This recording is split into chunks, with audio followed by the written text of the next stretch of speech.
Hello, all you amazing women, and welcome to How to Feel Like a Midlife Goddess. With me, Amanda Ryder, nutritionist and author. Now, I call this podcast How to Feel Like a Midlife Goddess because, let's face it, so many of us don't feel like shining in midlife. We can be grappling with physical and psychological symptoms, which can lead to a real loss of confidence, and it can feel like you're really losing your identity. However, I believe it's possible for us all to feel good at this time of our lives. So each week, I'm going to be sharing with you my best nutrition and lifestyle advice, as well as interviewing expert speakers. And week by week, together, we will build upon a foundation of healthy, sustainable habits that will really benefit us and make all the difference to how we feel. So stay tuned, because this is your recipe for thriving at midlife and bringing out your inner goddess. Let me introduce you to Polly Warren. Polly is a coach, podcaster, and a certified breathwork facilitator. And I'm going to let Polly explain exactly what that means. To quote Polly, she supports busy women who deep down know there's more to life.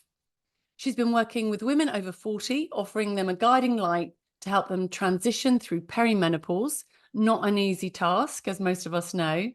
And Polly has her own story about how she approached menopause, which I'm sure she will share with us. This has led Polly onto new and exciting things, which includes traveling to the US and becoming a breathwork coach. And as part of today's conversation, Polly is going to be sharing with us the benefits of guided breathwork and how this can help us find inner calm, unleash an unshakable confidence, and help us be the women we want to be. Yes, please to all of that. Hi, Polly, and welcome to How to Feel Like a Midlife Goddess. Hello, and thank you so much for having me. It's so good to be here, Amanda. Well, it's the other way around this time, because the first time we met, you were interviewing me.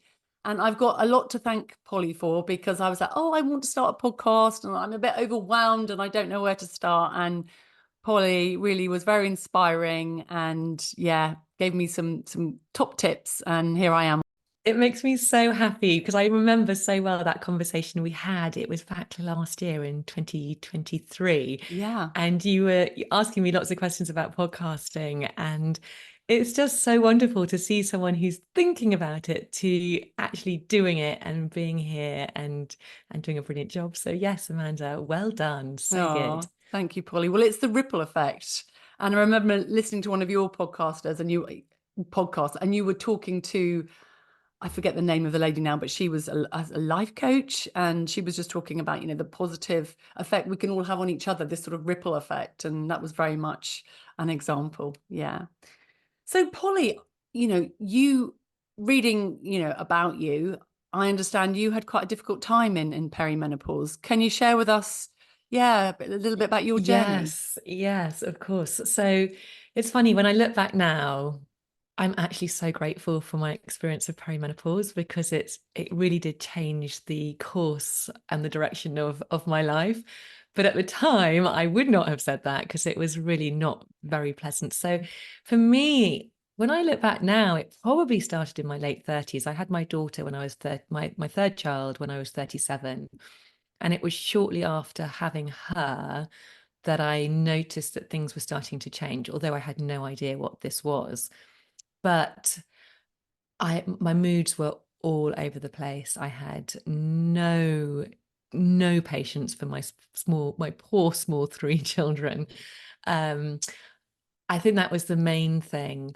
I mean, we'll go on to talk, I think, I'm sure, about stress, but I was very, very stressed generally with work. I was a primary school teacher at the time, my own three small children.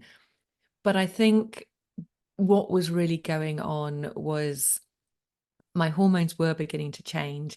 My periods became so horrendous that I really seriously thought I was going to die every single month, which was just awful. I couldn't get to the bottom of that. No one helped me. No one, told me. So in the end, I ended actually getting the Mirena coil, which did really, really help with that. But I was, typical symptoms of really horrendous night sweats. But it was my mood, which really was, I mean, there was a whole host of symptoms, but for me, it was the mood. it just plummeted. I've always been quite a jolly, upbeat kind of person, yet my mood was on the floor. And my poor husband, I tell this story, he would often take a big breath before he'd even walk into our house when he got back from work, because he had no idea what person he was going to find. Some days I might be okay, but quite often I would be not very nice. And he just sort of rode that wave. But you can see why relationships break down during perimenopause, because when you're not yourself and you're taking it out on everybody else, because your hormones are going everywhere. But also, I was not doing any of the things to support myself. I was doing an awful lot of hit training, running, which was all also Making it all that much worse. making Yeah. me have more stress in my body, more Yeah. cortisol in my body. Yeah. I was eating too much sugar. I was drinking lots of coffee. So I didn't know, it's just because I Perfect didn't storm. exactly. I just didn't know. I didn't know any of this. So actually, it all just came to a kind of crux where I remember one day we were meant to be having a really lovely family afternoon on the beach, and one of the kids started playing up. I think my husband slightly, I can't really remember exactly what happened, but he basically overrode what I was saying. I think I said, right, well, you've got to told one of my sons off, and my husband kind of basically said, oh no, it's okay, let's do it like this. And that was it. It was such a small thing. And I just absolutely flew off the handle, stormed off. And I remember I went and sat under this tree, sobbing my heart out.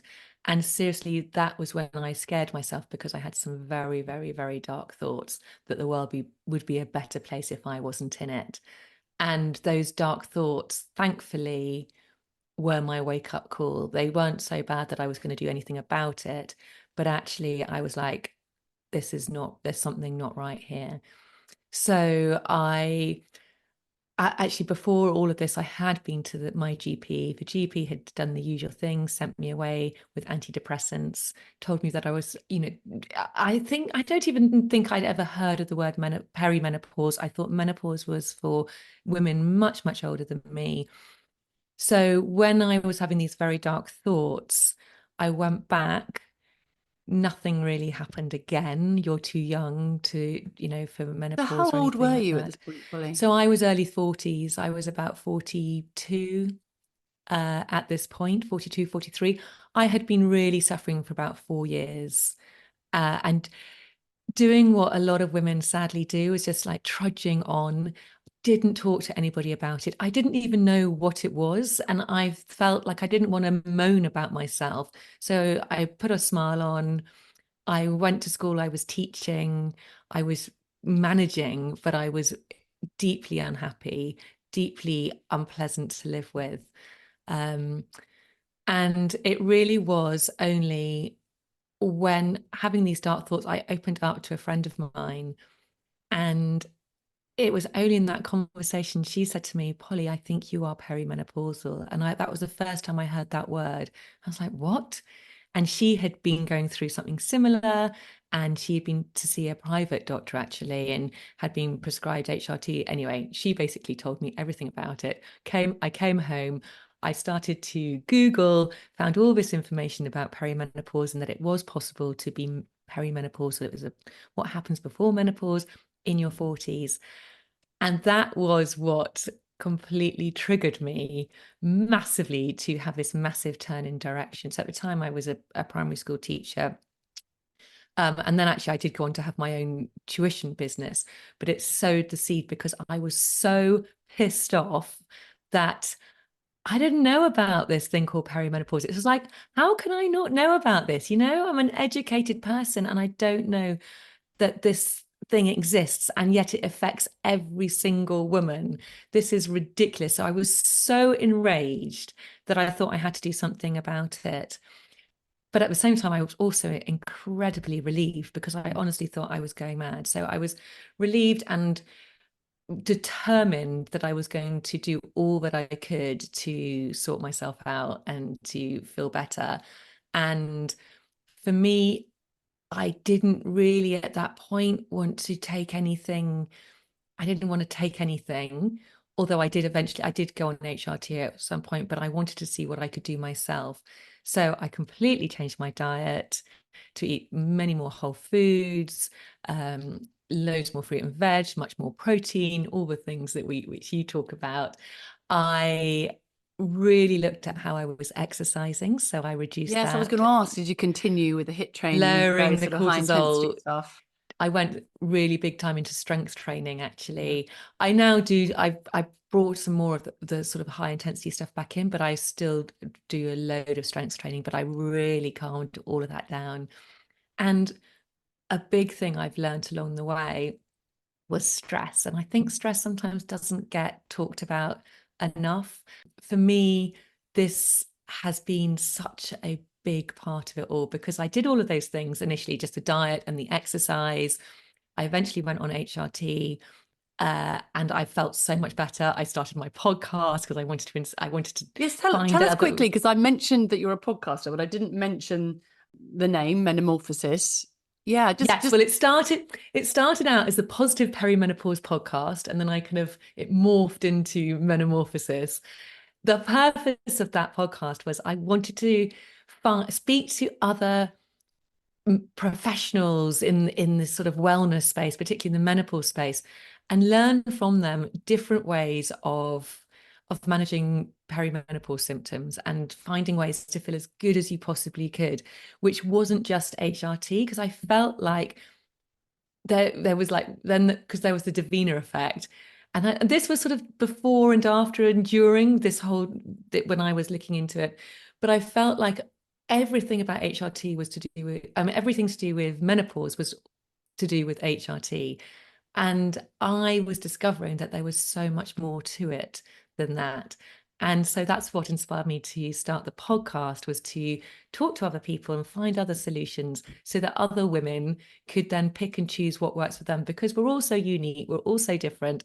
And what works for one person might not work for someone else. Everyone's going to have their own unique experience of perimenopause and menopause. yeah, I totally agree. And sometimes women think, they see a friend, they're suffering with perimenopause, and just in case you don't know what perimenopause is, why should you? Not everyone does, so don't blame yourself. But perimenopause are those years leading up to the menopause, and the menopause is really only one day when you've had 12 months without a period. So it's got that kind of anniversary, it's like that one day, and then you're postmenopausal. And again, it's not, I didn't know all this stuff either until I was sort of well into it. But during that perimenopausal journey, your hormones can fluctuate. Even though the trend is downward, they can go up and down on that sort of trajectory. As I was saying, that sometimes, I've seen women and they've seen a friend and the friend says, just go on HRT, and they go on HRT, but they continue with a really stressful life and sort of pushing themselves, to do their job really well, to run their house really well, kids, dogs, social life, all of that. Continue to drink alcohol, yeah, and carry on exercising the way they maybe always exercised, and just living with this level of stress. And I think what happens is the HRT initially has quite a good effect for a couple of months, and but then if they haven't changed their diet and all the things we need to look at, as you've mentioned, they kind of end up like, oh, it's not working anymore, because it Yeah. is so much more than just HRT, isn't it? Even though it's a Yeah. massive help for a lot I of really us. see those symptoms as a really big wake up call. It's our body's way of sort of alerting us to the fact that, okay, you've lived a really good life, but now in your late 30s, early 40s, whenever it happens, it's time to actually look at what you are doing to support yourself. And that really is what it is. It's like, okay, I was definitely drinking far too much Are as you? well. So it was a real wake up call. Right, what are you doing? And I'm not saying you've got to stop all of those things, but it's I think it's for me, it was such a blessing that I really did start looking after myself properly. And now I've never felt so well as I do now. And I have more energy, I'm sure. And okay, my children aren't small and things are different, but I have so much more energy than I did back then.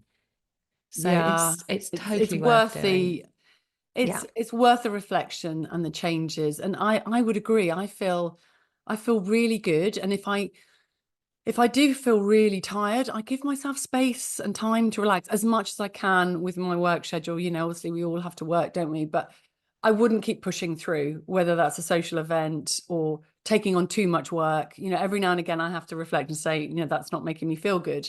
Whereas before, I would have just kept pushing through. And Yeah. it kind of, in a way, it kind of just breaks you down, on whatever level that might be. But if you keep pushing you through, and I say this to, I see a lot of what we call A-list women that are doing everything 100% well. They're just from the outside, they look amazing and everything's so well organized. But on the inside, they really suffer. And aches and pains, overwhelm, anxiety, all these things pop up. It's like a pressure cooker. You can't keep pushing it down. But anyway, I'm delighted to hear that you got yourself sorted out and you've got your podcast, and I know you coach women as well. But tell us a bit more about the breath work, because I think that's an area that can, or certainly one of those tools in the toolbox can be really helpful for women. And yeah, a lot of people will just Yes. raise their eyebrows and say, breath work, that sounds so woo-woo. But I know there's lots of science, isn't there, to Yes. validate it. So breathwork, it kind of found me. So as I said, I've always been quite a doer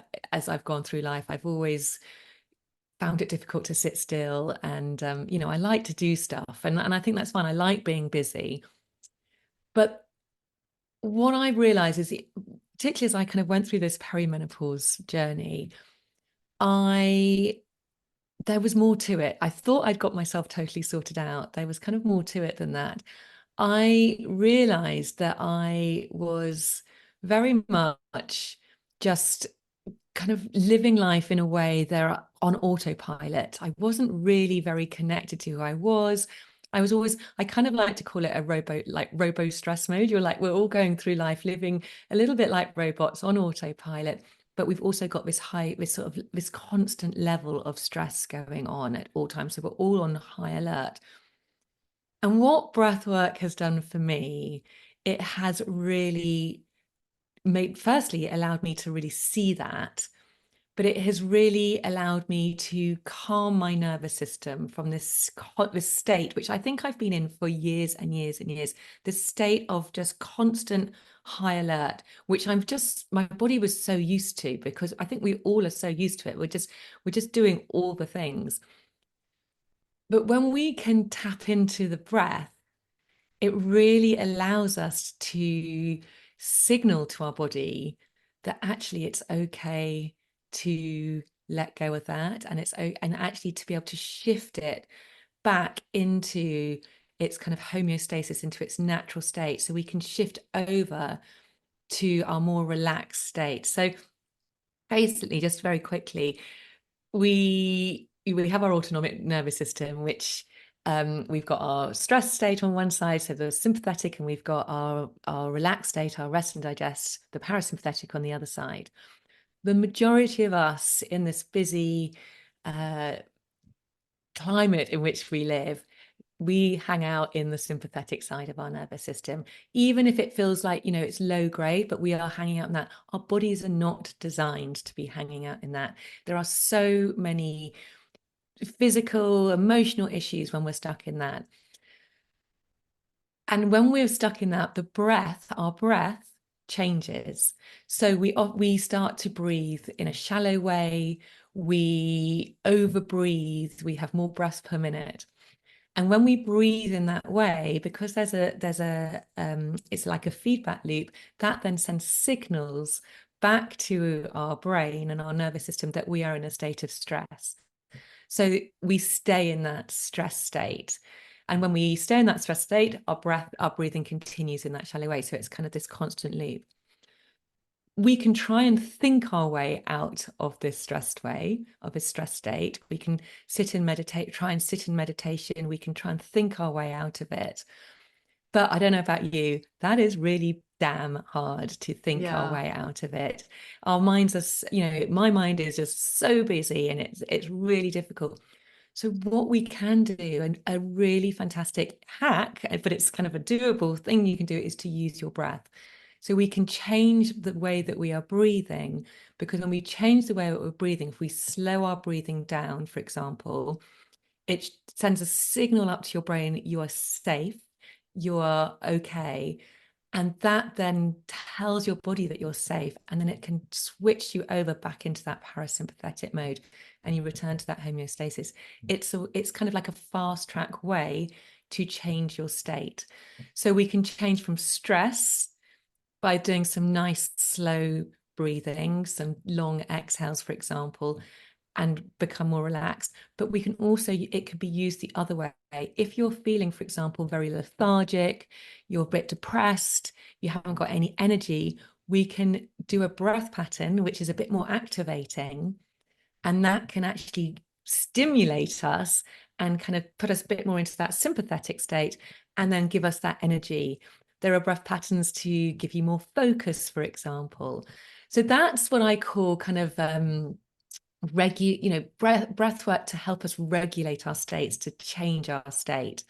That's just one type of breath work. I kind of see that there are three. Sorry, I'm really rambling now, so No, do feel no, free it's to fascinating. It's interject. fascinating. And if you're listening, it's great to hear Polly's describing it all, and we'll kind of talk about how we can practically incorporate it into our lives. But it's really good understanding the foundation. So yes, please continue. Yeah. So there's those which lots of people might have heard about in a yoga class or tried those sorts of breath patterns. So, the breath of fire, for example, you may have heard of in a yoga class, is a more of an activating breath. And then there's obviously the longer, slower So breaths that or is one where you more kind of calming like breaths. almost like panting, the breath of fire. Yeah, Is that? yes. Yes. Yeah, Yeah. it's through your Very nose. quick. You're kind of, yes, you're kind of, it's a quick one. Yeah. We've also then got functional breath work, which is the place to always begin, I believe. So this is a lot of people, a lot of people go through life breathing in a way which is not efficient. So as I said, lots of people are breathing shallow, in a very shallow way. Yeah. They're breathing through their mouths. Yes, I was going to What we say, I mean, a lot of people breathe through their mouths. It's Yeah, at yeah, night they're breathing through their yeah, mouth, which yeah, causes snoring. yeah. And we're not designed to breathe through our mouths. We're designed to breathe through our noses for so many reasons. Firstly, your nose cleans the air, it changes, it makes the air you breathe the right temperature. Lots of different reasons. It also filters So out toxins it filters and out, things in the yes, air that filters you out don't all the really want to be taking nasties. in.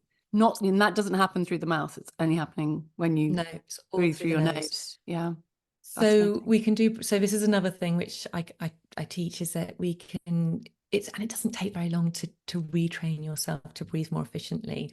And so there are techniques to help you breathe more efficiently. The first one really is to kind of try and keep our mouths closed as much as we Yeah, possibly and can. I've since I've learned all this, I really try very hard to nasal breathe.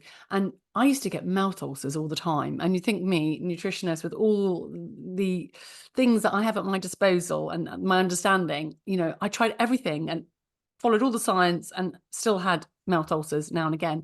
And then I kind of realized that was getting these mouth ulcers in times of stress. And you just think, oh, well, maybe my immune system's a bit suppressed and therefore, if one flares up. But mouth ulcers, I mean, they're really horrible. If you've got one or two in your mouth and it's constant, it's quite miserable. But then I realized through learning about breath work that when I'm stressed, I breathe through my mouth.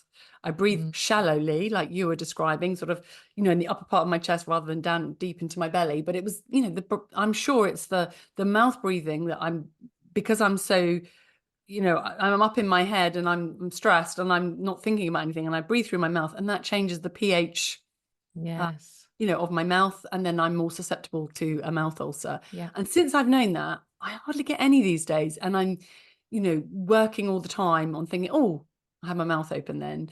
So Yes. during the day, I've kind of got it sus, but at night, often I'll wake up and I know I've got my mouth open. And I have got some tape because you can buy it on Amazon and other places, I'm sure. But I've been hearing about this. You tape your mouth up at night. And I've done that once or twice, but then I wake up because it does feel a bit like, oh, not very nice. It feels quite, I don't know, oppressive having your mouth taped up. And even though you can just rip this tape off and it doesn't hurt, but would you recommend that for people? Because I think a Yes. lot of people do breathe with their mouths open at night. I think that's quite Yes. common. If you think the number of hours that we sleep, it's an easy win. It can be, and particularly for women at midlife, because we are losing muscle mass. And if you think even the smooth muscle in your neck, in the back of your throat, it's very easy for the airways to collapse. So sleep apnea, it becomes more and more common as we go through midlife. So snore, you started to snore when you never used to I snore. definitely And if don't you snore. I'm a midlife goddess, Polly. I don't snore. Yes, of course you never do. But it can mean it what it means though is that you're often waking yourself up during the night and you're never allowing yourself to go into that lovely deep restorative sleep. Yeah. So you're going to wake up feeling more tired. So what you can do is you can get tape which actually doesn't go across the mouth, it goes around the mouth. It's Okay. called something like breathe right or Okay. something like that. Anyway, it Yeah. goes around the mouth. So it just encourages you to keep your mouth closed, but yet you can still breathe out. You can still open your mouth if you need to. And the people who I have worked with, who I've recommended that, say it's a game changer. They are sleeping deeper and better than they've ever slept before. Really. They're waking up, not feeling groggy. They've got more energy. It is a massive win. So I highly recommend it. These tricks make a huge difference. And it's just bringing your awareness to it. I think a lot of people don't realize. So once you have that awareness and you can start to make these changes, and I know it's not particularly sexy going to bed with tape on your mouth, but it is so worth a try. I'm slightly obsessed now by walking around, watching people go around there every day with their mouths open because so many people do, but Yeah. you will feel 100% better In if what you way? actually More close your mouth. energy, or how More what would you energy, because expect to? what we're doing when you have your mouth open, you are over breathing. So, because when you breathe through your nose, it slows down the air which comes into the body. It also, I mean, gosh, we could go on, we could do a whole podcast just about nose breathing, Yes. Yeah. but there are so many reasons. But primarily, when you've got your mouth open, you are over breathing, which means that you're breathing out more carbon dioxide than you're taking in oxygen. Yeah. And what that is doing is we need carbon dioxide because it's a catalyst to release oxygen into the cells. So lots of people have been taught at school, oxygen's good, carbon dioxide out, but actually carbon dioxide is really, really important because it is that catalyst to allow the oxygen to move into the cells. Without it, the oxygen just stays in the blood. So if we haven't got the carbon dioxide because we're breathing it all out, because we're chest breathing and mouth breathing, we're going to feel naturally tired because we're not getting the oxygen to the parts of our body that need it.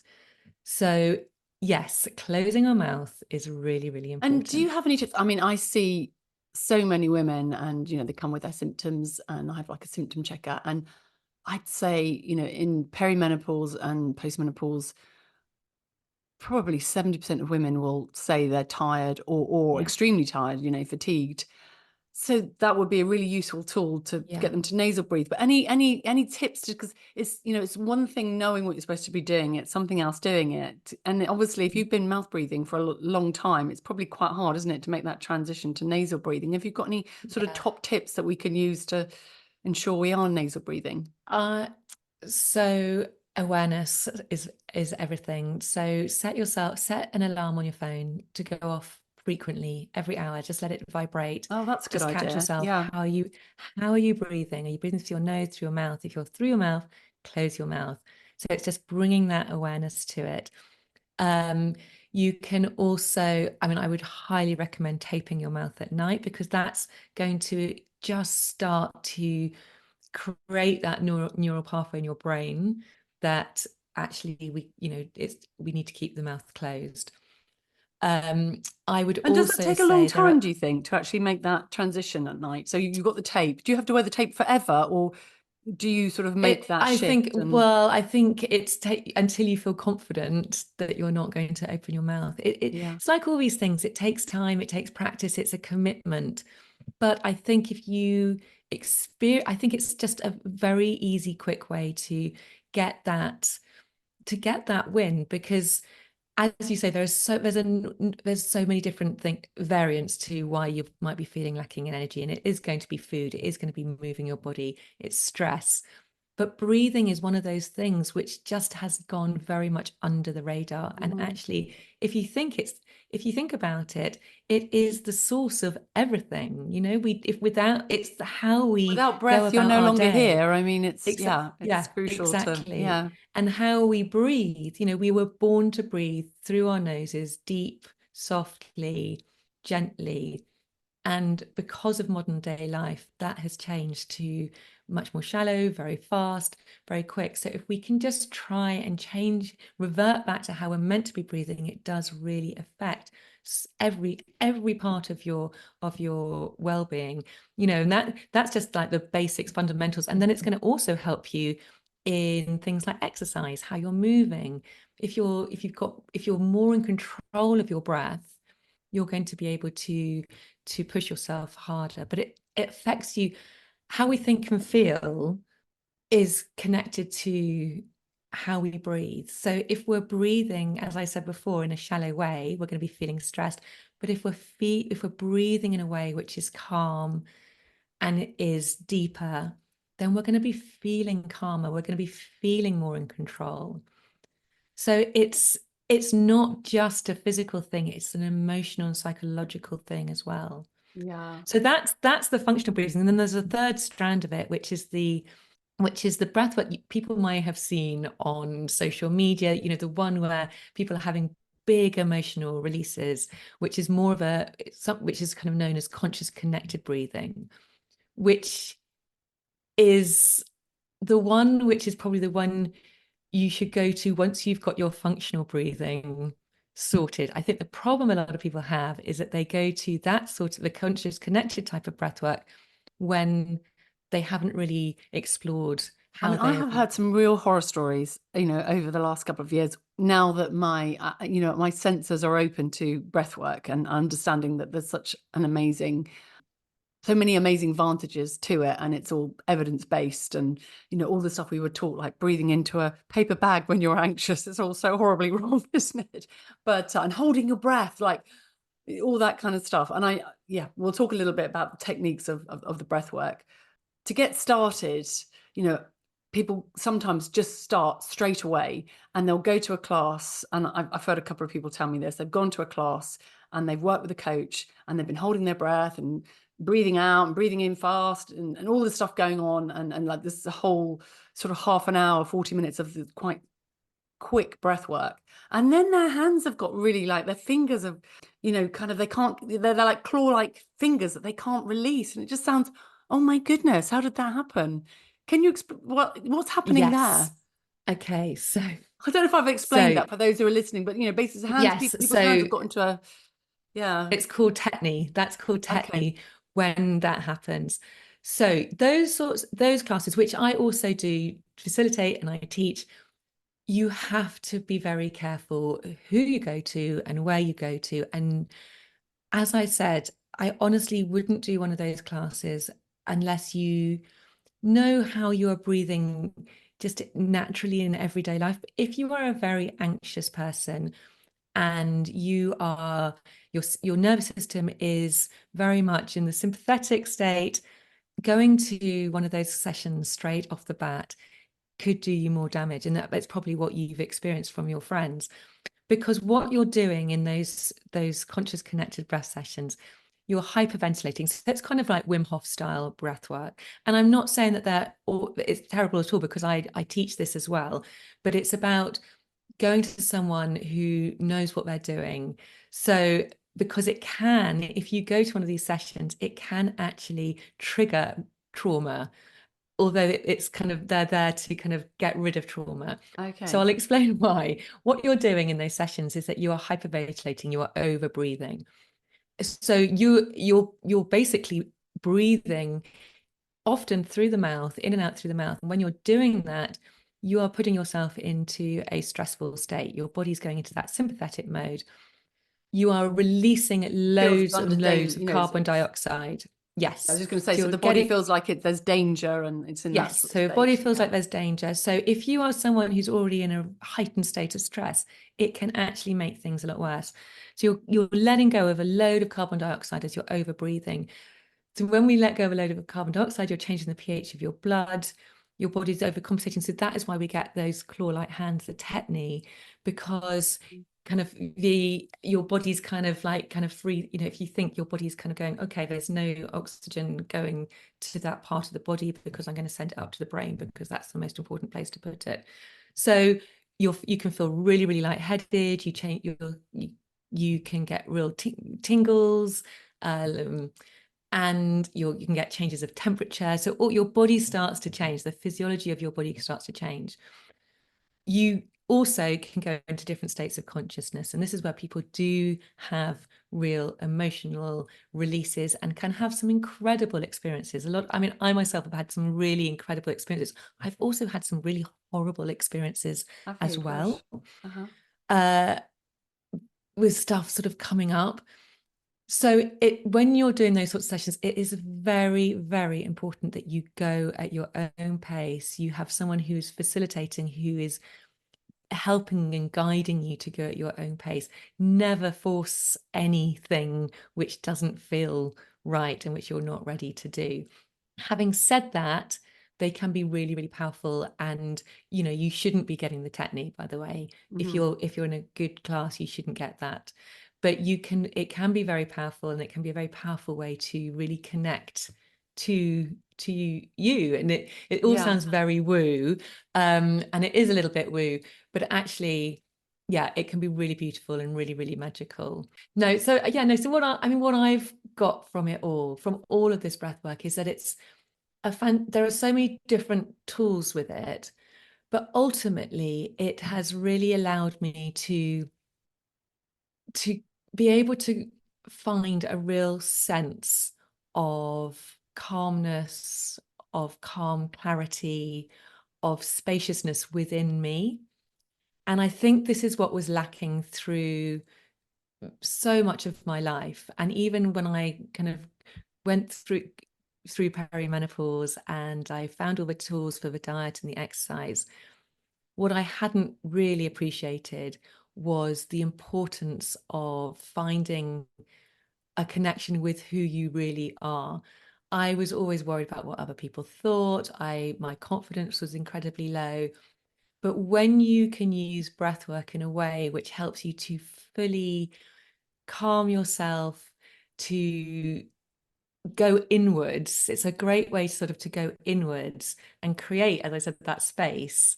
You're able to increase that gap that we have in everyday life of things happening and you being able to respond to it, so that you get to choose how you respond. So rather than that person I used to fly off the handle at every small thing, these tools, it's breathwork meditation, I would say, and this is what I teach. I've basically created breathwork, and it's very much unique to me because I take bits of it I like, but the best bits of it, and turn it almost into a meditation. It's much easier to meditate once you've done the breath work, because Do you know you're what I doing find? something. Since I found you, I started breathing. I started doing this breath work, and and if this is your first time hearing about breath work, it's a guided breath work. So you're kind of guided to how long to breathe in and breathe out and what speed, and you go along with the coach. But what I find, and I have been doing it nearly every morning, nearly every morning, and I do 10 or 15 minutes. And what I find is that I'm able to stick to that, because when I was trying to meditate, and again, there's lots of science and there's lots of good things that can come out of meditation and that self-reflection that you get. And also just that being quiet and still, which a lot of us don't get. You're one foot out of the bed and your whole day's taken up, isn't it? And you're pulled in lots of different directions. But what I find with the breath work is that I'm able to wake up, get my iPad. I'll either do it in bed or I'll do it after I've walked the dog. But it's only 10 minutes. And it also feels like you're doing something, rather than when I'm meditating, I'm feeling like I'm not doing anything. I'm kind of, skiving off, or what's the point of this? Whereas with breath work, you actually feel like you're doing something. And in the last few minutes, you do really feel like a few minutes of meditation, because you've kind of, you've been working and you've been listening, and suddenly you feel calmer, that you can sit still and just breathe for 3, 4, 5 minutes, whatever it might be. Is that your experience? Yes, absolutely. I like to do stuff, and I've really learned this about myself. So doing breath work is a great way to get that calmness, to get that stillness, and you are able to drop into that sort of meditative space much, much more easily, I find, having done the breath work. And whereas if I just sit down straight cold to do a meditation, I find it really hard. My mind goes and I get bored and I can't do it. Whereas with the breath work, it's much easier, I find. And I hear that a lot from people. I also do, when I facilitate, I always use great music. I find the music really, really enhances the experience as well. And yes, the other thing actually to mention with it, so when we do holds in a safe way, hold breath holds in a safe way, what you're doing there is you're building your capacity to be able to hold more. You're not only building your respiratory health, which is really, really important, but if you think of it like a balloon, when you blow up a brand new balloon, you blow it up and it's really tight and it's not very easy to stretch it. And then you let all the air out and then you blow it up again. It's kind of got that little bit more stretchiness to it. And the balloon's able to hold more air. And that is really what we're doing. Every time we do a breath hold, it's building your capacity, and it makes you more resilient, and it gives you that belief that you're able to do it. You're proving to yourself that you can actually push through, sometimes in a safe way, but push through that your mind which is telling you that you can't do it. And particularly if you're of an anxious disposition, it's air hunger is one of the primal Yes. fears. So if Yes. we can Yeah. just push through that a little bit more, when you come back into normal everyday life, it's unbelievable how much calmer you'll find you're feeling in stressful And situations. why You is have that, that little Polly? bit more Well, I mean, I've capacity. experienced it, but what's actually happening that, because yeah, because that breath hold, so I can, if I'm not stressed, if I wake up in the morning and my mind is, like a lot of us, we wake up in the morning, lots to do, but some days more than others. And also it just does depend on your actual inner state, doesn't it? But some days I can hold my breath for like 2 minutes. So just to explain, if you're doing some guided breath work, you'll be breathing in and out at sort of a pace. And then at the end, you might be told to hold your breath for, a minute or a minute and 30 or 2 minutes. And I can get up to 2 minutes. And some days I can do 2 minutes, no problem. And other days when I've been a bit more stressed and a bit more rushy, I can't. It's like I just can't get that inner calm. And like you said, just like, you've got a bit of air hunger, but it's like it's more urgent. And yeah, is that because Yeah, you're, and that just shows so much that link between how you're thinking and feeling and how your breath is working. Because if you've been rushing around, you're a little bit stressed, yeah, you're a little bit, your nervous system is a little bit more on edge. sort of revved up? And so Yeah. you're going to have more that feeling of air hunger, because that is very much a primal fear. Yeah. You're in more of a state of anxiety and overwhelm, I suppose. But the calmer you are, the calmer your mind is, which we can get into using the breath work, you're then able to override that fear much, much more easily, and prove, and just build that. It's like a muscle which you're just stretching every time you do it. But that's the thing. I find also it's the same with running, for example. So I now have switched over, gosh, it's taken a long time, but I've now done it, switched over to nasal breathing during running. But I find that if I am approaching that run in a state of stress or I'm not in the right frame of mind, it's really, really, really hard. I find it's a really unpleasant Body's experience. having to work that But much if harder. Exactly, but if I go into it really calm and I'm in a really good place, it's generally so much more enjoyable, and I'll probably run faster anyway as well. Yeah, that's a really good point, actually. I'll have people listening that will, I'm sure they're thinking, Amanda, why don't you ask, should we be nasal breathing when we're exercising or mouth breathing? Well, yes, I would. First thing to do is to do the functional breathing, everyday breathing. That is the most important thing. How are you breathing? That's Yeah. honestly step one. Yeah. Uh, and then once you've got that sorted, yes, you absolutely should be thinking about how you're breathing during exercise. There are so many benefits to nasal breathing during exercise. But it's one of those things you've got to bear in mind. You've got to be sensible about it. It's a very slow process doing it because the only way to do it is just to do it. But you will have to kind of take a few steps backwards in terms of your exercise. So if you're a runner, you will have to run more slowly to do it, which I found really difficult to do. But then it's taken me probably 6 months, but now I'm back to where I was. When you're doing something though, which is very strenuous, and say for example, you're running up a really, really steep hill, you will need to open your mouth. So we're a little bit like dogs. Dogs are the only other animals which use their mouths to breathe. Most other animals all just are nasal breathers. But a dog, when it gets very hot or very tired, it pants, it opens its mouth. So sometimes you will need to open your mouth to it's like letting go of that carbon dioxide, because as we're using our muscles, there's a buildup of carbon dioxide. But if you're going for a nice slow jog or you're swimming, well, if you're swimming, you've got your mouth closed anyway. But yes, try and breathe as much as you can from your nose. Yeah. It is a process, but it's definitely doable. And once you are nasal breathing, you you get into your flow so much more during Really, I was going to exercise. ask you, what are the benefits to, exercising Yeah. with your, If through you your get nose? into a state of flow, a state of ease, Okay. much more easily. Yeah.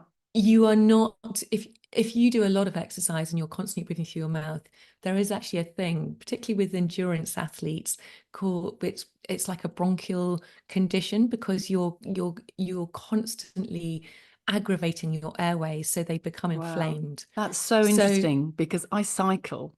Well, I ah, don't cycle as much as I used to, but I have a road bike, and you go off for, you know, anywhere between 30 and 50 mile, 60-mile cycle, once a week or something. And I used to do that a lot. And I would be with friends as well. So there'd be a lot of chatting, but I would always come back and I'd be really hoarse.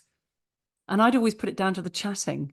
But of course, mm, there'd be hill climbing and, yeah. And I probably had that sort of bronchial irritation. yeah, Fascinating. Yeah. yeah, And yeah. the other the So other question, that's a big reason. yeah, yeah. Had you finished saying what you were going to say then before I ask you another question? Because I just Yes. wanted to go back and, yeah, there's just so much to talk about, and I'm aware of, time whizzes by. But with the breathing, and you're doing the breath work in the morning, and maybe it's 10 or 15 minutes, whatever people can manage, I suppose. But I personally found that 10 or 15 minutes has helped me enormously. And I find it is radiant to people that I work with, and friends of mine have tried it. Some of them love it, some of them don't. But the ones that do really love it say, oh, I'm definitely feeling calmer and I feel better when I can fit it in. And some people just have it, it's a routine. They feel so passionate about it because it's helped them enormously. But what is actually happening that you're doing this breath work for 10 to 15 minutes a day with some breath holds and some faster breathing and some slower breathing, that you then become less stressed? What's actually happening in your body, so that, like you said yourself, you're in your life now, you feel whatever life throws at you, that curveball comes along and you're less reactive. I'm curious to understand how that happens with the breath work. So firstly, so you mean in terms of like, how does it, doing it every day, how does that affect the rest of the day? How does Yeah, what's that it kind of, actually that doing to your lasting body effect? and mind that it has that amazing effect? Yeah. Yeah. So, I mean, firstly, what you're doing is, it depends what sort of breath work you're doing. So, if you're doing some really nice calming breath work with longer exhales, you are ultimately sending signals to your body to calm down, it's sending signals to your autonomic nervous system that you're safe, and so that you can then be in the parasympathetic mode. So that is going to reduce your levels of stress. It's going to calm down your busy mind. It is going to help your digestive system to be working more effectively so that you can absorb all the nutrients that you're eating. So it's really helping you with stress, which is going to then feed into your sleep. You're going to be able to sleep better. So that's if you're doing lovely calming breaths, and it does have a lasting effect as you go through your day. If you want, for example, more focus, that is when we can bring in some breath holds, because we don't want to be falling asleep, really chilled out, for a lot of our day. We need to be we need to be focusing, we need to be concentrating. So actually, when we do those breath holds, what that's doing, it is alerting your system. It's kind of almost signaling to it, right, okay, little bit of stress in the body, so it's waking it up. It's getting those kind of cortisols, hormones rising again, so we're feeling more alert. Cortisol's not all bad. We need, every one of us has a lot of cortisol in the morning when we wake up to get us out of bed. Yes, So yeah. actually, if we can actually find tools which kind of sparks that when we're feeling a bit lethargic, then actually we've got a little bit more concentration. And then again, if we're feeling really exhausted, then we can use these much faster sympathetic activating breaths and powerful breath holds. And what that is doing is that's really expanding our capacity. So that, like I said, with the balloon, it's kind of expanding what we're able to hold. And so it's increasing our resilience, so that when we go back into our normal everyday life, our nervous system remembers that we've got more capacity to be able to face those challenges and take a step back.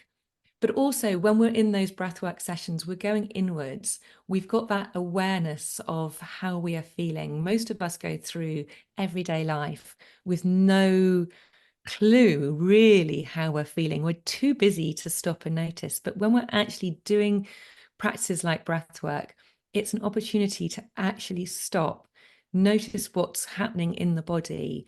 And so it's building up that introspection within us. So as we're going through our everyday life, we've got, as I said, that gap between our thoughts and our reactions, so that we can actually start to choose in the moment, how do I want to react to this, rather than just reacting without thinking. And that for me is the biggest gift of all of it, is having that ability to be able to go, okay, I could fly off the handle now at this thing, which is really not making me very happy.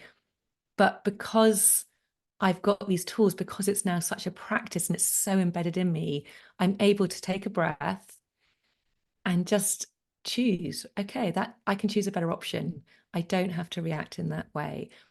And having that control over how you're feeling and know how you're feeling. It's not like pushing your feelings down and saying, it's just acknowledging them and being able to decide, and what's the right path from here. And this is a practice. I am not amazing, I'm not the perfect person at it at all. But the more you do these regular breath practices during every day, the more you'll notice it spill out into everyday life. Does that make sense? I hope I tried to Totally describe makes that well. sense, and that's beautifully explained.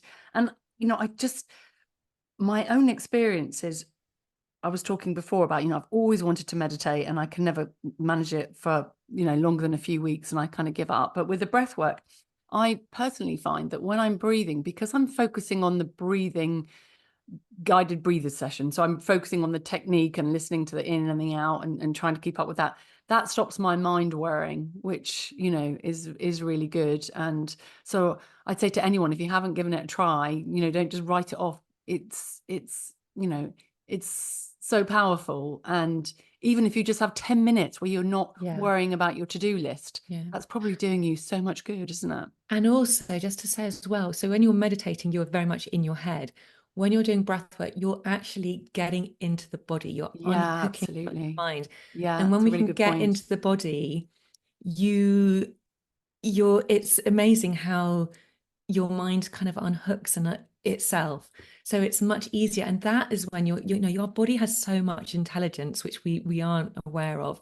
So when you can breathe, actually you can really just let go of stuff. And this is the woo part, but it's, the body holds the score. We know that there's lots now of scientific evidence. So when we breathe, that is when you can actually really release a lot of tension, a lot of stuff. You don't really need to know what it is, but you can feel it. And generally when I anybody who comes to one of my breathwork sessions, I guarantee majority, probably 90% of people cry on the first one because there's some sort of Gosh. release. Nobody Yeah. knows Oh, why. no. It just kind of happens. It normally happens just the first session, but it there is some sort of release. And it's not coming from the mind. Everyone's a bit like, I don't know why I did that, but that's just Yeah. the body because we're getting into the And body. it's so true, isn't it? You just hold things, you do hold them. And then there's lots of sort of therapeutic disciplines out there that say that you do hold stuff in your body and you're not even Mm. aware of it because you've pushed it down and you've ignored it, but you've always got some ache or whatever. Before we finish our chat, really interested to hear a little bit about how you got to San Diego, how you got on in San Diego, because I know you had a brilliant time there, didn't you? And you experienced quite a lot yourself. Yes, so I went, so I did this breathwork facilitator course last year, and then part of it, the same people were putting on this retreat, but it was kind of like it was like a deeper advanced level training in San Diego for a week. And it was one of those things I just felt like none of it made sense, but it's like, I've got to go and do this. I've got to go and do this. So I made it happen. And I suddenly found myself in San Diego going, what am I doing? This is so random, so weird. But it was unbelievable. And it was hilarious because I arrived in this retreat center to do this course. And there was I think there was about 30 of us. Everyone else was American. There were two Australian girls, but then there was me. And they're like, my gosh, you've come all the way from over from the UK. And I was like, yeah, I know. It's completely crazy. But it was amazing. And it was a real deep dive into all of this. And we were experiencing some serious deep breath work ourselves. And I did That have coach looks there amazing. I did look her up actually. Is it Samantha? Yeah, Somebody. Samantha Scully. Yeah, she's Yes, great. yeah, She's yeah. great. And I had some horrible sessions and the last one was unbelievably incredible. And this is when the deep dive stuff really, that conscious connected breath work, I properly felt that some of the benefits that you can get from it, but I also experienced some of the horrible side parts of it, but it wasn't horrible physically. For me, it was obviously clearing stuff out of me, which again, I didn't know what it was. It was like coming out of my body. But by the final day, I had this most incredible experience where it was, I just felt, and this is the woo side, but I did feel like this most amazing connection with myself. I kind of felt like I truly knew who I was. And ever since then, I've kind of got this real confidence that I know who I am and what I'm doing. And that self-doubt now, I've always been riddled with self-doubt, but it was just like, oh, well, I can forget it. I don't need to worry about these things now. And of course it kind of comes back now and again, but it was a really profound experience, actually. It was great. And I'm so glad I did it. And and that is why now I really just want to share this in a way that is unfluffy, because I very much straddle the worlds of, I'm very practical. I like to do stuff. I'm but I also have a foot in the woo camp. I do like a bit of woo. I think a lot But of women in midlife do kind of get there, don't they, in some way. But yeah, I try not to think of it as woo. I think as being more spiritual, yeah, and a lot of yeah, women are coping with, midlife women, aging parents, parents that have passed away. You have to have that acceptance, but you have to have something that makes it all make sense. And I think a lot of yeah, women are, yeah, I'm definitely, I speak from personal experience, but I'm definitely thinking about those things myself. And also, when you talked about going to San Diego and going out of your comfort zone, again, I see a lot of women, and myself included. I went to Japan and I wasn't going to go, and it was all last minute. And then I thought, no, I'm going to go. I'm 55, and I want to do it. And if I don't do it, yeah, I might not get a chance next year or next decade, or and I think it's quite good. And obviously, going to Japan wasn't as profound as what you've done, but I'm now looking at other trips where I kind of want to go to my edges a bit more. I don't want to yes, stay in this sort of safe lane where it's all very predictable. And I want to explore more, and even if it's uncomfortable. And I'm hearing that from a lot of women that I work with. I don't know if you yeah. have that, but women in their sort of midlife, like, they want to try things. They want to take life, grab it by the horns and go and do it. Absolutely, because when we do those uncomfortable things, and on the other side, that is where we truly feel alive, and that's where we truly experience life. And otherwise, life becomes very boring and a little bit stagnant if we're just always doing the same things. So I agree. I think as we go through life, we really know we realize that, and we want that level of discomfort. So because we know that once we can push through those sort of those levels of which we don't think we can, it just gives us that extra confidence Yeah. to really live. And I love that. I think And it's being really important. empowered and confidence, and confident, you can't beat it. And I think that is one of the things in midlife, you hear, and I'm sure you do as well, and I've experienced myself and I hear it from others, but anxiety, overwhelm, lack of confidence, feeling invisible. I mean, they're all there, aren't they, along with all the other physical symptoms. But it's so important that we do something to bolster ourselves up and help us find that robustness that maybe we had earlier in life when we didn't have to try so much. Yeah, exactly. Anyway, thank you so much for your time, Polly. I'm well aware we've gone over our time. I just wondered if there were any sort of, any last message that you could give to anyone listening who wants to give breathing a try, or some kind of encouragement and something they can go off and do, sort of straight away. Yeah. So I would say it's so worth giving it a try. The thing to remember, though, there is no short-term fix. It's a practice. It's like all these things. It's like diet, exercise.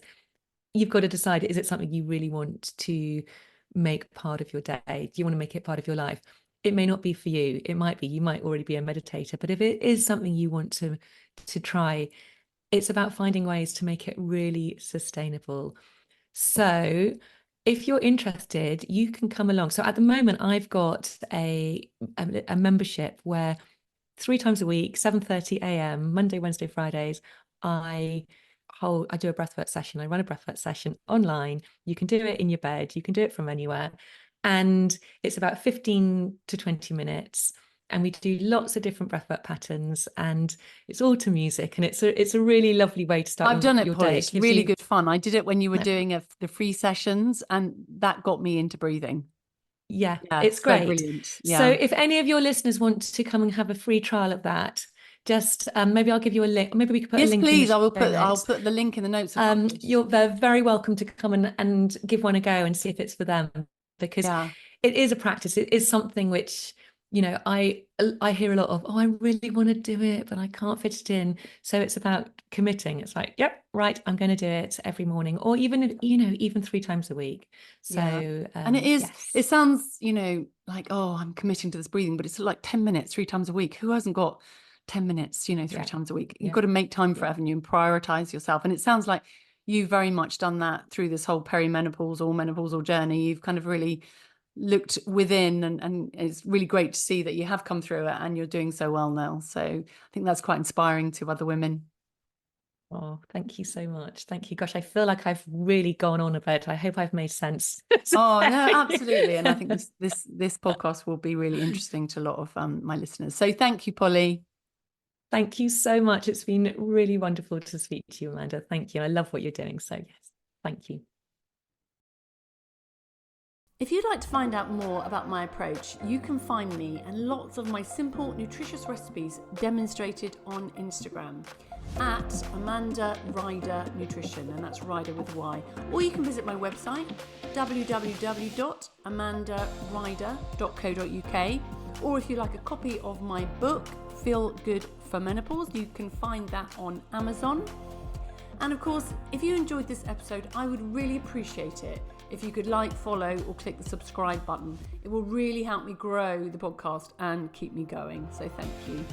And of course, do get in touch. I'd always love to hear from you. So that leaves me to say I'm sending lots of love and light from my midlife goddess to yours.